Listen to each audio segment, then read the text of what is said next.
कदी सोचा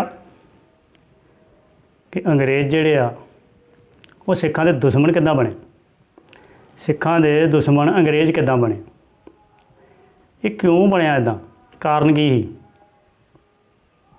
नहीं तो अंग्रेज़ लोग जिहड़े आज़ादी लई जो सिख लड़ना शुरू किया उन्होंने, पर उन्होंने होया कि सिख जिहड़े सीगे उन्होंने होया कि कारण की बनया कि उन्होंने अंग्रेज़ जिहड़े उन्होंने कोलों अंग्रेज़ जिहड़े उन्होंने दे दुश्मन कितना बन गए, जद कि जिहड़े सिख सीगे बहुत देश के वफादार सीगे, पर अंग्रेज़ों के दुश्मन किद्दां बन गए, ये कारण की बनया? होर भी कौमां मतलब हैगियां सीगियां भारत दे विच, हिंदू भी ही मुसलमान ही, लेकिन वो आज़ादी लई इन्ने नहीं लड़े हैगे जिन्ने कि सिख लड़े। भी सिख क्यों लड़े, कारण की, इहो जिहा किहड़ा कारण सीगा जिहदे करके सिख जिहड़े आ वो आज़ादी दे लई सब तो ज़्यादा लड़े और अंग्रेज़ां ने भी इन्हां नूं सज़ा दित्ती पंजाब नूं तोड़ के। असीं गल पुरानी करदे हां, जदों अंग्रेज़ जिहड़े सीगे उन्होंने महाराजा अजीत सिंह दा राज जित्तिया कुछ गद्दारां दी बदौलत, जिद्दां कि ध्यान सिंह डोगरा दा भरा गुलाब सिंह डोगरे ने गद्दारी की, लैना सिंह ने गद्दारी की। इन्हां दी गद्दारी कारण करके, क्योंकि लैना सिंह भी जिहड़ा महाराजा अजीत सिंह वेले तो बहुत ज़्यादा वफादार सीगा, लेकिन बाद दे विच जदों महाराजा अजीत सिंह मर गया उस तो बाद इन्हें गद्दारी जिहड़ी बहुत ज़्यादा सिख कौम नाल कीती, क्योंकि इन्हां दी पुछ-गिछ घट गई। पुछ-गिछ कारण करके ही ये सिख राज के बरखलाफ चलने शुरू हो गए, अंग्रेज़ों की शरण जा लड़े। चलो मुकदी गल, अंग्रेज़ों ने महाराजा अजीत सिंह का राज 1847 दे विच जित लिया, 48 दे विच उन्होंने हुकूमत भी इत्थे कायम कर दी। ये गद्दार कहिंदे सीगे जिहड़ी फौज फड़ी आ तुसीं सिखां दी, जां जिहड़े उत्थे कमांडर फड़े आ, उदों 10,000 5,000 50,000 जिहड़ा वो किताब हुंदा सीगा उन्हां दा, जिहड़े फौज के कमांडर हुंदे सीगे, उन्हां आखे जिहड़ी फौज बड़ी आ इन्हां नूं फाहे ला दिओ, इन्हां नूं मार दिओ जां इन्हां नूं अंदर दे दिओ, क्योंकि राजे महाराज इदां ही करते हुंदे। पर अंग्रेज़ों ने आख्या नहीं, इदां नहीं करना। उन्होंने मीटिंग की, मीटिंग करके उन्होंने अंग्रेज़ों नूं ये आख्या, अंग्रेज़ों ने जो मीटिंग की उन्होंने इन्हां नूं ये आख्या भी जिहड़े फौज के सिख ने, जिहड़े महाराजा अजीत सिंह दे विच मतलब फौज के भर्ती सीगे, जिहड़े साडे हुण अंडर ने, जिन्हां ने हथियार सुट दित्ते आ, साडे कोल आए, जे कोई घर जाना चाहुंदा तो वो जा सकदा, नहीं तो गौरमेंट जिहड़ी आ वो उन्हां नूं उसे तरह ही उन्हां दी नौकरी जिहड़ी कायम रखूगी। किसी भी महकमे दे विच उन्हां कोल नौकरी ले उन्हां तनख्वाहां पूरियां मिलणगियां। जिहड़ा नहीं अंग्रेज़ों की नौकरी करनी चाहुंदा वो घर नूं चल जावे, वो उहदी मर्जी है। जिहड़े जरनैल ने उन्हां दे विच उन्हां नूं उस हिसाब की जरनैलों की नौकरी मिलूगी। उन्हें नौकरी दित्ती किहड़ी, बड़े लोग जिहड़े फौज के जिहड़े बंदे सीगे बड़ियां ने इदां कीता भी उन्होंने अंग्रेज़ जिहड़े सीगे उन्हां दे आखे ला के उन्होंने नौकरी जिहड़ी वो ज्वाइन कर ली भी सानूं कोई गल नहीं, सानूं तुसीं नौकरी दो, सानूं पैसे चाहिए, सारे भत्ते मिले, जो भी उन्होंने दा बनदा है उन्होंने पूरा उस तरह जारी रखा। पर उन्होंने को काम किहड़ा लिया, अंग्रेज़ों ने उन्हां कोलों 2 नहरां पटाइयां। एक नहर की उहदा नाम सीगा अप्पर भरी दुआब, जिहड़ी आ पंजाब साडे दे विच चलदी है, जिहड़ी रावी दरिया तो निकलदी है तो लाहौर तक जांदी सीगी। इहदियां शाखा भी वक्रियां सीगियां। एक नहर उन्होंने झनाब दरिया तो कढाई, जिहदा अप्पर भरी झनाब उहदा नाम है। ये नहरां जिहड़ियां ये सरदारां दे कोलों ही उन्हां दी रहनुमाई हेठ ही निकलियां। जिन्ने फौज के जरनैल सी उन्हां दी ड्यूटी ये सीगी बंदियां नूं लियाउणा, मजदूरां नूं डाउणा, उन्हां दी हाज़रियां लाउणियां ते बस उन्हां कोल नहर पटाउणी। और नहर पटाउंदियां ही उन्हां दी सारी सर्विस लंघी और नहरां ते हारो गईयां। उन्हां दे बच्चे भी बड़ी गाड़ी के खुश कि अंग्रेज़ हुकूमत है ही बड़ी चंगी है, ये तो बहुत ही चंगे ने। इत्थों तक के 1857 दे विच जिहड़ी भारत दे विच गदर होया, जिहड़ा जिन्हों आज़ादी की पहली लड़ाई आंदी है, वो इक्को दुक्का घटना नूं छड्ड के, इक्का दुक्का घटना नूं छड्ड के कोई भी इहो जिहा मतलब काम नहीं होया कि सिखां ने आज़ादी कोई हिस्सा खास करके लिया है। क्योंकि सिख जिहड़े सीगे वो अंग्रेज़ां दे वफादारी बड़े हो गए, देश दे वफादारी बड़े हो गए सीगे, क्योंकि देश उदों अंग्रेज़ां दे कोल सीगा। फिर इहो जी किहड़ी घटना हुई भाई अंग्रेज़ जिहड़े आ सिखां दे दुश्मन बन गए। घटना ये हुई ठीक उतों 50 साल बाद 1897 ਦੇ ਵਿੱਚ ਸਰਾਗੜੀ ਦੀ ਲੜਾਈ। ਹੁਣ ਸਰਾਗੜੀ ਦੀ ਲੜਾਈ ਜਿਹੜੀ ਆ ਉਹਦੇ 'ਤੇ ਇੱਕ ਫਿਲਮ ਵੀ ਬਣੀ ਆ ਜਿਹਨੂੰ ਕੇਸਰੀ ਕਿਹਾ ਜਾਂਦਾ। 21 ਸਿੰਘ ਜਿਹੜੇ ਫੌਜ ਦੇ ਵਿੱਚ ਭਰਤੀ ਸੀਗੇ, ਸਿੱਖ ਸੀਗੇ, ਉਹਨੇ ਇਕੱਲੇ ਨੇ ਕੁਰਬਾਨੀ ਦੇਸ਼ ਲਈ ਦਿੱਤੀ, ਭਾਰਤ ਲਈ। ਕਿ ਭਾਰਤ ਉਦੋਂ ਅੰਗਰੇਜ਼ਾਂ ਦੇ ਗੁਲਾਮ ਸੀ, ਅੰਗਰੇਜ਼ਾਂ ਲਈ ਗੁਲਾਮੀ ਦਿੱਤੀ, ਉਹਨਾਂ ਨੇ ਸ਼ਹੀਦੀ ਦਿੱਤੀ। ਇਕੱਲੇ ਸਿੱਖ ਨੇ ਖੂਨ ਦੇ ਨਾਲ ਆਪਣੀ ਬਹਾਦਰੀ ਕੰਧਾਂ 'ਤੇ ਲਿਖੀ। ਅੰਗਰੇਜ਼ ਲੋਕ ਆਸ ਕਰ ਉੱਠੇ ਵੀ ਦੇਸ਼ ਲਈ ਕੁਰਬਾਨ ਹੋਣ ਵਾਲੀ ਕੌਮ ਹੈ।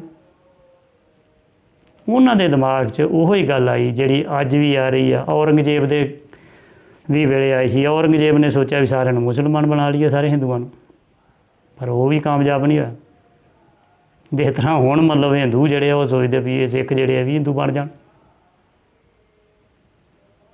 ਇਹੋ ਹੀ ਬਹੁ ਗਿਣਤੀ ਰਾਜ ਘਰਾਣੇ ਦੇ ਅੰਦਰ ਅੰਗਰੇਜ਼ਾਂ ਦੇ ਵਿੱਚ ਵੀ ਆਈ। ਅੰਗਰੇਜ਼ਾਂ ਨੇ ਕੀਤਾ ਕੀ, ਛੇਤੀ ਉਹਨਾਂ ਨੇ ਸਲਾਹ ਕਰਕੇ ਵੇਖਿਆ ਕਿ ਇਹ ਸਿੱਖ ਜਿਹੜੇ ਆ ਇਹ ਬੜੀ ਬਹਾਦਰ ਕੌਮ ਆ, ਇਸ ਕਰਕੇ ਕਿਉਂ ਨਾ ਹੋਵੇ ਕਿ ਇਹਨਾਂ ਨੂੰ ਈਸਾਈ ਬਣਾ ਦਿੱਤਾ ਜਾਵੇ।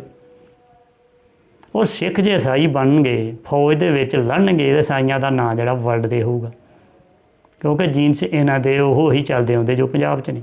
ਪਰ ਉਹਨਾਂ ਨੂੰ ਪਤਾ ਨਹੀਂ ਵੀ ਇਹਨਾਂ ਦੇ ਮਗਰ ਗੁਰੂ ਗੋਬਿੰਦ ਸਿੰਘ ਜੀ ਦੀ ਸ਼ਕਤੀ ਹੈ।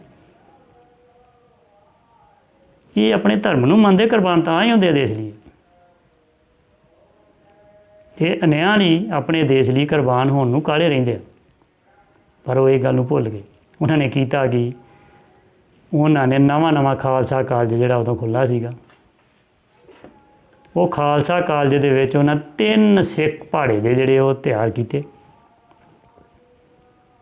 ਔਰ ਉਦੋਂ ਛੋਟੀਆਂ ਉਰਦੂ ਦੀਆਂ ਅਖਬਾਰਾਂ ਸੀਗੀਆਂ ਜਿਹੜੀਆਂ ਸ਼ਹਿਰਾਂ ਸ਼ੂਰਾਂ ਚੱਲਦੀਆਂ ਸੀਗੀਆਂ, ਪਿੰਡਾਂ 'ਚ ਤਾਂ ਉਹ ਚੱਲਦੀਆਂ ਨਹੀਂ ਇੰਨੀਆਂ। ਟੈਲੀਵਿਜ਼ਨ ਰੇਡੀਓ ਤਾਂ ਉਦੋਂ ਹੁੰਦੇ ਨਹੀਂ ਸੀ। ਬਾਅਦ 'ਚ ਪੀਪੇ ਨਾਲ ਢੰਡੋਰਾ ਫੜਾਇਆ ਜਾਂਦਾ ਸੀ, ਉਹ ਕਿਤੇ ਲਾਗੇ ਪਿੰਡਾਂ 'ਚ ਫੜਾਇਆ ਵੀ ਉਹਨਾਂ। ਭਾਈ 3 ਸਿੱਖ ਖਾਲਸਾ ਕਾਲਜ ਵਿੱਚ ਤਿਆਰ ਕੀਤੇ ਆ, ਜਿਹੜੇ ਕਿ ਵੱਡੇ ਦਿਨ ਦੇ ਉੱਤੇ ਈਸਾਈ ਬਣਨਗੇ। ਔਰ ਜਿਹੜਾ ਵੀ ਕੋਈ ਸਿੱਖ ਹੋਣਾ ਚਾਹੀਦਾ ਉਹ ਈਸਾਈ ਬਣ ਜਾਵੇ, ਉਹਨੂੰ ਗੌਰਮੈਂਟ ਨੌਕਰੀ ਵੀ ਦੇਊਗੀ, ਉਹਨੂੰ ਬੜੀਆਂ ਫੈਸਿਲਿਟੀਆਂ ਮਿਲਣਗੀਆਂ, ਉਹਨੂੰ ਬ੍ਰਿਟਿਸ਼ ਹਕੂਮਤ ਜਿਹੜੀ ਆ ਬਹੁਤ ਜ਼ਿਆਦਾ ਅੱਗੇ ਲਾ ਕੇ ਐਜੂਕੇਸ਼ਨ ਵੀ ਉਹਨੂੰ ਦਵਾਵੇਗੀ। ਪਰ ਕੀ ਅਖਬਾਰਾਂ ਦੇ ਬਹੁਤ ਲੋਕ ਪੜ੍ਹਦੇ ਸੀਗੇ। ਉਹ ਹੌਲੀ ਥੋੜ੍ਹਾ ਕਰਦਿਆਂ ਉਹ ਪਿੰਡਾਂ ਤੀਕ ਵੀ ਹੌਲੀ ਗੱਲ ਤੁਰੀ। 1 ਤੋਂ 2 ਤੋਂ 4 ਤੋਂ ਹੋਇਆ, ਸਿੱਖ ਤੇ ਕੋਈ ਖਾਸ ਤਿਆਰ ਹੋਇਆ ਨਾ। ਲੇਕਿਨ ਇਹ ਗੱਲ ਚੱਲਦੀ ਪਿੰਡਾਂ ਤੀਕ ਆ ਗਈ, ਦੰਦ ਕਥਾ ਦੇ ਤੌਰ ਦੇ ਉੱਤੇ। ਜਿੰਨੇ ਸਿੱਖ ਸੀ ਸਾਰੇ, ਉਹਨਾਂ ਨੂੰ ਜਦੋਂ ਇਹ ਗੱਲ ਪਤਾ ਲੱਗੀ ਕਿ ਅੰਗਰੇਜ਼ ਲੋਕ ਜਿਹੜੇ ਆਏ ਅਤੇ ਸਿੱਖਾਂ ਨੂੰ ਈਸਾਈ ਬਣਾ ਦੇਣ ਲੱਗੇ, ਅਤੇ ਸਿੱਖ ਇਹਦੇ ਤੋਂ ਮਰਨ ਨੂੰ ਤਿਆਰ ਹੋ ਜਾਂਦਾ ਉਸੇ ਵੇਲੇ। ਪਰ ਸਿੱਖਾਂ ਦੀ ਦੌੜ ਕੀ ਸੀ ਉਦੋਂ? ਉਹਨਾਂ ਦੀ ਦੌੜ ਵੱਧ ਤੋਂ ਵੱਧ ਗੁਰਦੁਆਰਿਆਂ ਵੱਲ ਸੀ। ਜਿਹੜੇ ਨਨਕਾਣਾ ਸਾਹਿਬ ਸੀ ਗੁਰਦੁਆਰੇ, ਉੱਧਰ ਨੂੰ ਗਏ, ਉੱਥੇ ਵੇਖੇ ਮਹੰਤਾਂ ਦਾ ਕਬਜ਼ਾ। ਗੁਰੂ ਕੇ ਬਾਗ ਵਾਲੇ ਜਾ ਕੇ ਵੇਖਿਆ, ਉੱਥੇ ਵੀ ਮਹੰਤਾਂ ਦਾ ਕਬਜ਼ਾ। ਦਰਬਾਰ ਸਾਹਿਬ ਉਦੋਂ ਵੀ ਬਹੁਤ ਜ਼ਿਆਦਾ ਮਸ਼ਹੂਰ ਸੀਗਾ, ਹਰਿਮੰਦਰ ਸਾਹਿਬ। ਇੱਧਰ ਨੂੰ ਜਦੋਂ ਗਏ ਤਾਂ ਇੱਥੇ ਵੀ ਉਹੋ ਹੀ ਹਾਲ। ਇੱਥੇ ਪੰਡਤਾਂ ਨੇ ਛੋਟੀਆਂ ਮੂਰਤੀਆਂ ਲੈ ਕੇ ਪ੍ਰਕਰਮਾਂ 'ਚ ਬੈਠੇ। ਅੰਗਰੇਜ਼ਾਂ ਨੇ ਇੱਕ ਛੋਟਾ ਜਿਹਾ ਗਿਰਜਾ ਵੀ ਉਦੋਂ ਬਣਾ ਦਿੱਤਾ, ਜਿਹੜਾ ਪਹਿਲੋਂ ਵੀ ਸਿੱਖ ਜਾਂਦੇ ਸੀ ਮੱਥਾ ਟੇਕ ਕੇ ਵਹਿੰਦੇ, ਅਤੇ ਉਹਦੇ ਕਹਿੰਦੇ ਵੀ ਇੱਦਾਂ ਕੋਈ ਇਮਾਰਤ ਬਣਾਈ ਆ, ਉਹਨੂੰ ਲਾਲ ਚਬੂਤਰਾ ਕਹਿੰਦੇ ਸੀ। ਲੇਕਿਨ ਉੱਦਣ ਇਹ ਦੇਖੀ ਵੀ ਇਹ ਈਸਾਈ ਦੇ ਇੱਥੇ ਸਾਡੇ ਗੁਰਦੁਆਰੇ 'ਤੇ ਵੀ ਕਬਜ਼ਾ ਕਰਨ ਨੂੰ ਫਿਰਦੇ। ਛੋਟੇ ਜਥੇ ਗੁੱਸਾ ਕਰਕੇ ਉੱਥੇ ਜਾਣ, ਛੋਟੇ ਜਥੇ ਜਿਹੜੇ ਆ ਫੈਸਲਾ ਕਰਕੇ ਦਰਬਾਰ ਸਾਹਿਬ ਨੂੰ ਜਾਣਾ ਸ਼ੁਰੂ ਹੋ ਗਏ। और जथे जाके उत्थे झड़ के आउंदे ਜਿਹੜੇ ਉੱਥੇ ਪੰਡਤ ਬੈਠੇ ਸੀ ਮੂਰਤੀਆਂ ਲੈ ਕੇ ਉਹਨਾਂ ਦੀਆਂ ਮੂਰਤੀਆਂ ਨੂੰ ਬਾਹਰ ਵੀ ਕੱਢਣ ਦੀ ਕੋਸ਼ਿਸ਼ ਕਰਦੇ। ਇਹ ਦਿਨੋਂ ਦਿਨ ਹੌਲੀ ਹੌਲੀ ਕਰਦਿਆਂ ਕਰਦਿਆਂ 1 2 3 ਸਾਲ ਲੱਗ ਗਏ, ਲੇਕਿਨ ਗੱਲ ਵੱਧਦੀ ਗਈ। ਕਈ ਵਾਰਾਂ ਸੁੰਦਰ ਸਿੰਘ ਮਜੀਠੀਏ ਨੇ ਵੀ ਜਾ ਕੇ ਇਹ ਚੀਜ਼ ਦਾ ਫੈਸਲਾ ਕਰਾਇਆ, ਦਿੱਤ ਸਿੰਘ ਨੇ ਜਾ ਕੇ ਕਈ ਵਾਰ ਇਹ ਫੈਸਲਾ ਕਰਾਇਆ। ਉੱਥੇ ਦਲਿਤਾਂ ਦਾ ਪ੍ਰਸਾਦ ਵੀ ਨਹੀਂ ਸੀ ਚੜਾਇਆ ਜਾਂਦਾ ਕਿਉਂਕਿ ਪੰਡਤਾਂ ਦਾ ਕਬਜ਼ਾ ਹੈ। ਪਰ ਜਦੋਂ ਬਹੁਤ ਹੀ ਜ਼ਿਆਦਾ ਜ਼ੋਰ ਪੈ ਗਿਆ ਤਾਂ ਅੰਗਰੇਜ਼ ਝੁਕ ਗਏ, ਉਹਨੇ ਮੂਰਤੀਆਂ ਵੀ ਚੁਕਵਾਤੀਆਂ ਅਤੇ ਉਹ ਜਿਹੜਾ ਕਬਜ਼ਾ ਹੈ ਉਹਦਾ ਸਾਰਾ ਸਿੱਖਾਂ ਨੂੰ ਦੇ ਦਿੱਤਾ। ਫਿਰ ਸਿੱਖ ਜਿਹੜੇ ਆ ਗੁਰੂ ਕੇ ਬਾਗ ਵੱਲ ਹੋਏ, ਫਿਰ ਸਿੱਖ ਜਿਹੜੇ ਆ ਨਨਕਾਣਾ ਸਾਹਿਬ ਲਛਮਣ ਸਿੰਘ ਨੂੰ ਘੱਲਿਆ। ਉੱਥੇ ਵੀ ਤੁਸੀਂ ਵੇਖਿਆ ਕਿੰਨੇ ਸਿੰਘ ਸ਼ਹੀਦ ਹੋ ਗਏ, ਜਾਂਡਣਾ ਬੰਨ੍ਹ ਕੇ ਸਾੜੇ ਗਏ, ਪਰ ਆਜ਼ਾਦ ਕਰਾ ਲਿਆ। ਫਿਰ ਗੁਰੂ ਕੇ ਬਾਗ ਕਿੰਨੀਆਂ ਡਾਂਗਾਂ ਖਾਧੀਆਂ ਔਰ ਗੁਰੂ ਕੇ ਬਾਗ ਨੂੰ ਵੀ ਯਾਦ ਕਰਾ ਲਿਆ। ਇੱਥੋਂ ਤੀਕਰ ਕੇ ਸਿੱਖਾਂ ਨੂੰ ਦੇ ਪਿਆ ਵੀ ਕੋਈ ਦਾ ਕੋਈ ਦਿਨ ਇਹੋ ਜਿਹਾ ਵੀ ਆਉਣਾ ਜਦੋਂ ਅੰਗਰੇਜ਼ਾਂ ਨੇ ਈਸਾਈ ਬਣਾ ਦੇਣਾ ਸਾਨੂੰ, ਕਿਉਂਕਿ ਹਕੂਮਤ ਉਹਨਾਂ ਦੀ ਹੈ। ਉਹ ਫਿਰ ਇਹੋ ਹੀ ਨਾਰਾ ਕਰਨਾ ਸ਼ੁਰੂ ਕਰ ਦਿੱਤਾ ਵੀ ਅੰਗਰੇਜ਼ੋ ਤੁਸੀਂ ਭਾਰਤ ਸਾਡਾ ਛੱਡ ਜਾਓ, ਇਹ ਭਾਰਤ ਸਾਡਾ, ਇਹਨੂੰ ਛੱਡ ਜਾਓ। ਬਸ ਹੀ ਕੁਰਬਾਨੀਆਂ ਦੇਣ ਨੂੰ ਤਗੜੇ ਸੀਗੇ। ਪਹਿਲੋਂ ਕਰਤਾਰ ਸਿੰਘ ਸਰਾਭੇ ਨੇ ਸ਼ਹੀਦੀ ਦਿੱਤੀ, ਉਹਨੇ ਕੁਰਬਾਨੀ ਦਿੱਤੀ। ਫਿਰ ਭਗਤ ਸਿੰਘ ਵਰਗਿਆਂ ਨੇ ਕੁਰਬਾਨੀ ਦਿੱਤੀ। ਇਹ ਕੁਰਬਾਨੀਆਂ ਦੇ ਵਿੱਚ ਹੀ ਭਗਤ ਸਿੰਘ ਤੋਂ ਪਹਿਲੋਂ 1919 ਦੇ ਵਿੱਚ ਜਲਿਆਂਵਾਲਾ ਬਾਗ ਵੀ ਇਸੇ ਚੱਕਰ ਦੇ ਵਿੱਚ ਹੀ, ਆਜ਼ਾਦੀ ਦੇ ਚੱਕਰ ਦੇ ਵਿੱਚ ਹੀ ਕਿੰਨੇ ਸਿੰਘਾਂ ਨੇ ਗੋਲੀਆਂ ਖਾਧੀਆਂ, ਜਨਰਲ ਅਡਵਾਇਰ ਨੇ ਗੋਲੀਆਂ ਚਲਾਈਆਂ। ਸਭ ਇਹੋ ਹੀ ਸਿੱਖਾਂ ਦੇ ਅੰਦਰ ਭਰਿਆ ਸੀਗਾ, ਇਹਨਾਂ ਈਸਾਈ ਬਣਾ ਦੇਣਾ। ਸਿੱਖ ਉਦੋਂ ਹੀ ਦੇਸ਼ ਦੇ ਆਪਣੇ ਦੁਸ਼ਮਣ ਬਣਦੇ ਆ ਜਾਂ ਦੇਸ਼ ਦੇ ਬਰਖਲਾਫ ਚੱਲਦੇ ਆ ਜਦੋਂ ਉਹਨਾਂ ਨੂੰ ਧਰਮ ਤੋਂ ਪਰਾਂ ਕੀਤਾ ਜਾਂਦਾ। ਸਿੱਖ ਧਰਮ ਦੇ ਵਿੱਚ ਹੀ ਜੰਮਦੇ ਆ ਅਤੇ ਧਰਮ ਦੇ ਵਿੱਚ ਹੀ ਮਰਦੇ ਆ। ਵਾਹਿਗੁਰੂ ਜੀ ਕਾ ਖਾਲਸਾ, ਵਾਹਿਗੁਰੂ ਜੀ ਕੀ ਫਤਿਹ।